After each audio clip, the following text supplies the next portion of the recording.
So Chapter 12, Key Issue 3, is about where we locate and distribute our business services. So we'll look at what factors are used to identify global cities, and global cities will have more business services than none. And we'll look at the two types of business services that are in developing countries, and we'll explain the concept of an economic base. So all urban settlements provide consumer services. So every single settlement is going to have some kind of consumer services.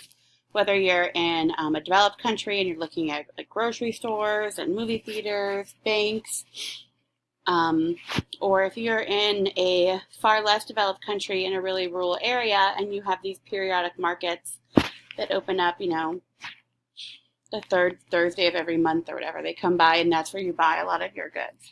But all settlements have consumer services. They might just be, organized at different levels. Urban settlements tend to specialize in one or a couple of different very specific business services. And so there's very few urban settlements that are experts in everything.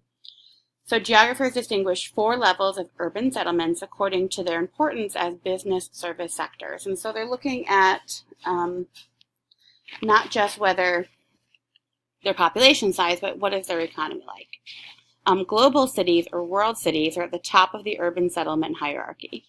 They are the center of the flow of information and capital within our global economy. And so these global cities or world cities are going to be the location of those large corporation headquarters, especially those transnational, right? Global cities are then further divided into 3 levels, alpha, beta, and gamma.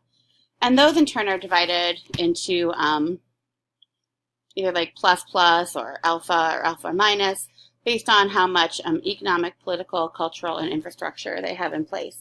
What you really need to worry about is just alpha, beta, and gamma. You shouldn't have to memorize like something is alpha plus. If you look at this map of the global cities in the world, you'll see the big red circles are the alpha plus, the largest, most global cities there are. And then the gamma minus would be the smallest of the global cities. Again, you'll need to have just to know in general alpha cities, beta, and gamma. You certainly don't have to memorize all of them, but you should be familiar with the largest of them. So you should know like New York, Chicago, London, Paris, Tokyo, Shanghai, Hong Kong, Dubai, Singapore. These are the real financial centers of the world. Within the U.S., you can see our global cities. And so Florida, we have Miami, and Miami is an alpha city, although technically an alpha minus. And so the difference between an alpha plus and an alpha minus just is how big is the city. How much money does it have, how much travel, how much political power. And so New York would be the biggest, and then Chicago, and then you have things like Washington, D.C., San Francisco, Los Angeles, and then you have like Miami and Atlanta, Boston, Dallas. So these are still alpha cities. They're still important. Most people across the world would recognize the name Miami. So if you were saying I'm from Florida, you would probably say like I'm from Miami, because they aren't going to know where Boynton Beach is. Then we have our beta cities, and again, you don't need to worry about the difference. Just know that the beta plus just means it has more economic power and more political power. And then you have your gamma cities. So places like Tampa would be a gamma city. Business sectors in developing countries. In developing countries, they have 2 major business sectors that help drive their economy. Why do countries locate their business sectors in developing countries? They tend to have laws that support business, low taxes, weak regulations, low wage workers.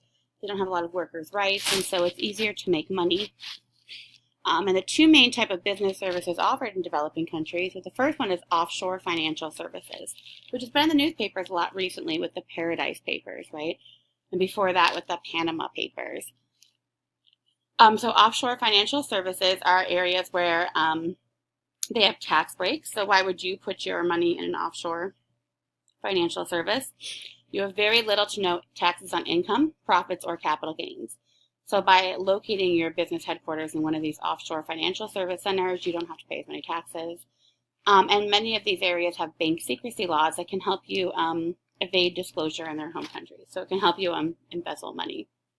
Or just keep the information private. So many celebrities had information filed in the Paradise Papers or the Panama Papers. Like Emma Watson was on the Panama paper list when it was leaked. And she said that she had her homes and her properties listed with the Panama Papers for the secrecy it provided. So it wouldn't be listed, so she would have areas that were private from the media. So there are nefarious and less nefarious reasons. Here are the offshore financial centers, and you should be familiar with some of them. You should know that we have a lot of offshore financial service centers in the Caribbean islands, Panama, Costa Rica. There's a lot in Europe, which kind of breaks the trend of developing countries, right? Because Ireland, many places in Switzerland, Luxembourg, Andorra. So there's some offshore financial centers in Europe, and then you have a lot in Southeast Asia. The second type of business service that you find in developing countries, or major at least, would be something called business processing outsourcing. So we don't just outsource countries, right? Like in the maquiladoras, like we were talking about, or manufacturing centers set up in other countries or transnational companies. We also have business services that are outsourced. Back office functions are things like processing insurance claims, finishing payroll management, doing transcription work, and other clerical activities that can be performed at a lower cost if they're performed by workers in developing countries.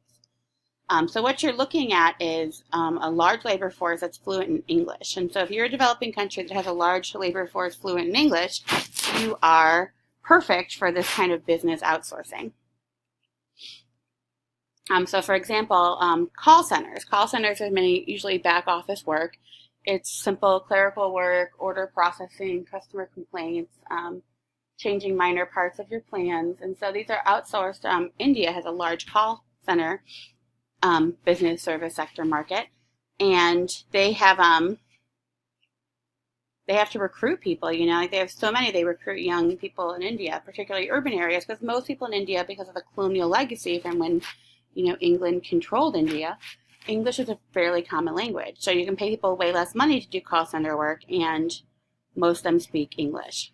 In fact, they need so many that they often give some English teaching to people who are not quite fluent. When we look at the economic base of settlements, we want to look at something called basic industries. And we don't mean basic in the way that you guys use it today. We're talking about something that it forms its economic base. So basic coming from the word base of settlements. Basic industries are those that are exported to consumers outside the settlement. So not necessarily exported outside of the country, but something that you do that you can market to people who don't live within your settlement. Non-basic industries are enterprises whose customers live in the same community. So usually consumer services, but obviously like some public services too, like local municipality government. A community's unique collection of basic industries defines its economic base. So the economic base of a post-industrial society like the U.S. are usually in business, consumer, or public services. So for example, in Boston, they excel in computing and data processing services. So here's a map of some of the economic bases of different places in the country. And so if you look at Florida, we have a pretty diverse economic base. So we have definitely construction, because we have lots of new homes going up and new factories. We have public services up in Tallahassee, and at USF that does, or not USF, FSU. And FSU has a large political science program, so they export kind of political services. You also have wholesale trade markets, personal services, financial, insurance, and real estate services, retail trade, transportation, and communication services. They don't include mining, or they don't include farming, so we have a huge agriculture section here. And if we were looking at hospitality, like that would fill up a lot more of it, because we have a very tourist-based economy. We have a really diverse economic base, which means that if another recession hit, we have many different markets to draw from, and that might give us a bit more stability. However, a lot of our markets are kind of dealing with the idea of constructing retail trade and wholesale trade. So it would be great if we could get more like IT stuff in there, right? So more coding bases, more technology, more medical manufacturer. So the more diverse your economic base is, the better it's there. Even with a diverse base like we have, if it all comes down to like a housing market, for example, like it did in 2008, we didn't fare as well as other parts of the country. But you can see some places like Illinois, Wisconsin, Ohio, they are still, their economic base is still out of manufacturing durable goods. So what does that mean? That means they are the most heavy hit by the closing of manufacturing factories. And so it makes sense that people in this area are most concerned with factory building. So